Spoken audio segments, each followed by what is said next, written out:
আপনারা কি জানেন কিয়ামতের ময়দানে আল্লাহর কাছে বান্দা কোন আমল করলে হিসেব ছাড়া জান্নাতে যাবে? জানেন কেউ? বলতে পারেন কেউ? ভাই, আল্লাহর কাছে হিসেব দিয়ে জান্নাতে যাওয়া কি সহজ কাম না কঠিন কাজ? আরে আল্লাহর কাছে তো অনেক দূরের কথা।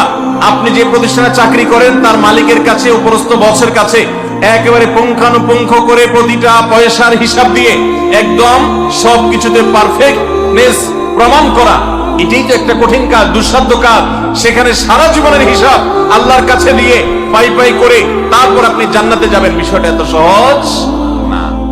তাহলে হিসেব ছাড়া আল্লাহ তাআলা এমনিতে বলবেন হিসাব টিসাব নাই, তোমাকে এমনি জান্নাতে দিলাম, এটা চান আপনারা?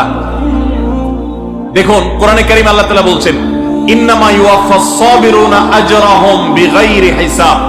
আল্লাহ বিনিময় দেওয়ার ক্ষেত্রে, সওয়াব দেওয়ার ক্ষেত্রে দুনিয়াতে যারা সবরকারী হবে, যারা ধৈর্যশীল হবে, যারা সহিষ্ণু হবে, যারা নিজেকে নিয়ন্ত্রণ করতে পারবে, এই সবরকারীদেরকে আল্লাহ তাআলা হিসেব ছাড়া দিবেন, তাদেরকে সওয়াব দিবেন হিসেব ছাড়া।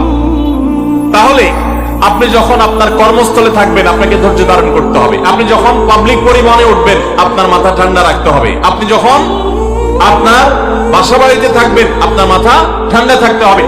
মাথা গরম হয়ে যায় যাদের, হট মেজাজ যারা, কথায় কথায় মাথা গরম হয়ে যায়, ধৈর্যহীন হয়ে যায়, যেখানে সেখানে গন্ডগোল বাঁধায় দেয়, মারামারি বাঁধায় দেয়, ধৈর্য সহ্য বলতে কিছু নাই, এই লোকগুলো কিন্তু এই সৌভাগ্যবান মানুষদের কাতারে শামিল হতে পারবে না। ঠিক একইভাবে দাম্পত্য জীবনে সুখী হতে হলে সবর এবং শকর, এই দুইটা মূল মন্ত্রের কোন বিকল্প পথ খোলা নেই।